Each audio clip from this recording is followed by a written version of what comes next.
सैयद असरार हुसैन ने फेसबुक पे ये सवाल किया है कि सोना मौजूद है और अमाउंट मौजूद नहीं है, तो ऐसी सूरत में हम क्या करें। तो सोना अगर निसाब को पहुंच रहा है 7.5 तोले, उसका निसाब अगर 7.5 तोले सोना मौजूद है और उस पर 1 साल कामिल गुजर गया, उसकी शराइत हैं ज़कात वाजिब होने की 8 शराइत हैं। 8 शराइत अगर हों तो ज़कात वाजिब होती है।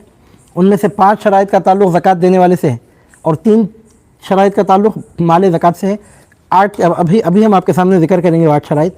तो अगर तमाम शराइत अगर पाए जाते हैं तो सोना अगर निसाब के बक़दर मौजूद है, 1 साल उस पर कामिल गुजर गया, तो ज़कात देना फ़र्ज़ है। अगर अमाउंट नहीं है तो कोई फ़र्क नहीं पड़ता। ज़कात देने का असल कॉन्सेप्ट इस्लाम में है कि सोने में से सोना निकाला जाए, चांदी में से चांदी निकाली जाए। असल कॉन्सेप्ट तो यही है।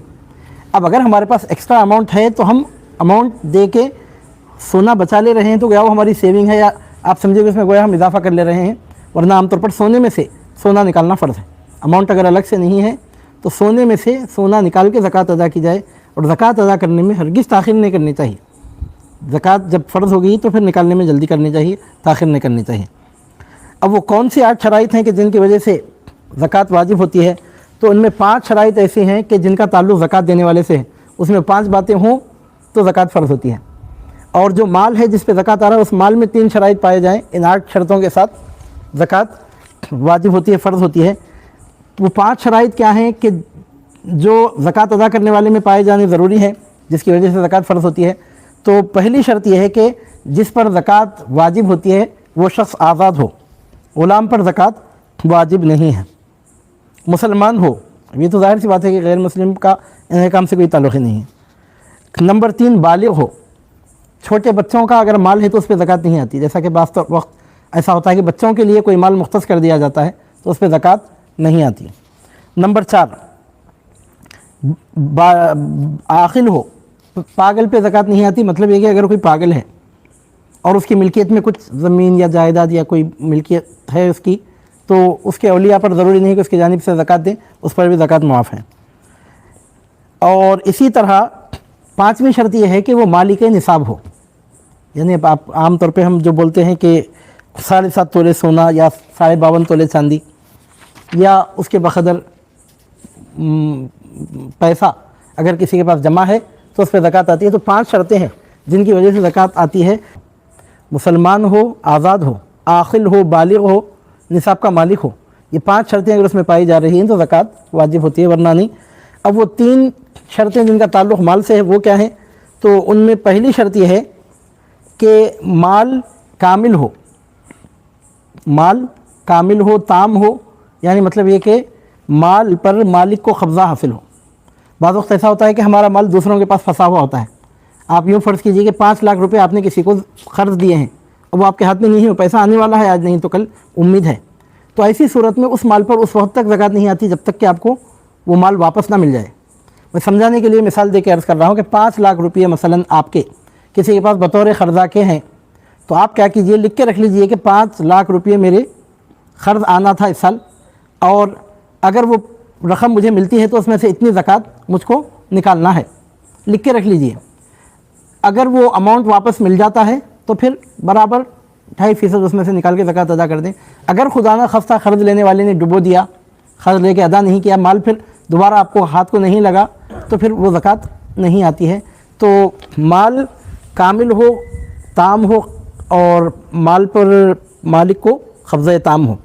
और दूसरी बात यह है कि वो माल साइमा हो, बढ़ने वाला हो, जिसकी कीमत बढ़ती रहती हो। और साइमा 3 ही चीज़ें हैं। नंबर 1 सोना, नंबर 2 चांदी, नंबर 3 माल तिजारत। इसके अलावा जानवरों को जो लोग परवरिश करते हैं वो एक्स्ट्रा उसके साथ वो भी शामिल है। आम तौर पर सोना और चांदी और तिजारत का सामान। और तीसरी शर्त माल के लिए यह है कि माल बक़दर निसाब जमा होकर उस पर 1 साल गुजर चुका हो। अभी अभी माल जमा हुआ फ़ौरन ज़कात नहीं आती।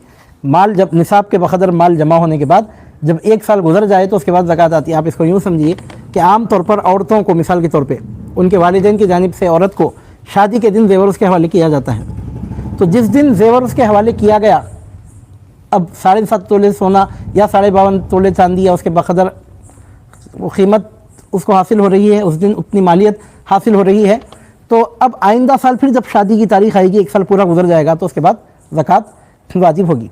تو مال کے تعلق سے 3 شرطیں ہیں. ایک تو کہ ملکیت تامہ ہو، مالک کا کو قبضہ ہو، اس پر قبضے میں ہو. اگر قبضے میں نہیں ہے تو اس کے لیے یہ ہے کہ دیکھا جائے گا کہ واپس قبضہ اگر ملے گا تو زکوٰۃ نکالنا پڑے گا، اگر نہیں ملا قبضہ تو پھر نکالنے کی ضرورت نہیں ہے. اور دوسری بات یہ کہ وہ مال سائمہ ہو، بڑھنے والا ہو، یعنی سونے پر، چاندی پر، سامان تجارت پر زکوٰۃ آتی ہے، ہر قسم کے مال پہ نہیں آتی. اور تیسری شرط یہ ہے کہ اس پر 1 سال کامل گزر جائے. یہ 8 شرطیں اگر جمع ہو جائیں، زکوٰۃ ادا کرنے والے میں 5 شرطیں، مال میں 3 شرطیں، اگر یہ 8 شرطیں جمع ہو جائیں تو پھر زکوٰۃ نکالنا فرض ہو جاتا ہے. اگر الگ سے اماؤنٹ جمع نہیں ہے تو سونے میں سے سونا نکالنا یہ واجب ہے. امام خضوری نے لکھا ہے زکوٰۃ واجب ہوتی ہے ہر آزاد مسلمان پر جو عاقل ہو، بالغ ہو اور نصاب کامل کا مالک ہو، اس کو مال پر قبضہ حاصل ہو اور اس پر 1 سال کامل گزر جائے. زکوٰۃ چھوٹے بچے پر نہیں ہے، پاگل پر نہیں ہے، مکاتب غلام وغیرہ پہ نہیں ہے. اور جس پر قرض ہے تو دیکھا جائے گا کہ اس کا قرض کتنا ہے. اگر اس کے قرض کو مال زکوٰۃ میں سے، یعنی جتنا مال اس کے پاس جمع ہے اس میں سے قرض کے اماؤنٹ کو اگر مائنس کر کے دیکھا جائے تو جتنا مال بچ رہا ہے اسی پر زکوٰۃ آتی ہے. اور مثلا 2 لاکھ روپے اس کے پاس جمع ہے، 1 لاکھ قرض ہے، تو 2 لاکھ مائنس 1 لاکھ تو 1 لاکھ بچے، 1 لاکھ پر ہی زکوٰۃ آتی ہے. مزید فرماتے ہیں کہ رہنے کے گھروں میں، پہننے کے کپڑوں میں اور گھر کے ساز و سامان میں، استعمال کے سامان میں اور سواریوں کے جانوروں میں، خدمت کے غلاموں میں، استعمال کے ہتھیار و اوزار وغیرہ میں، ان چیزوں میں زکوٰۃ نہیں آتی.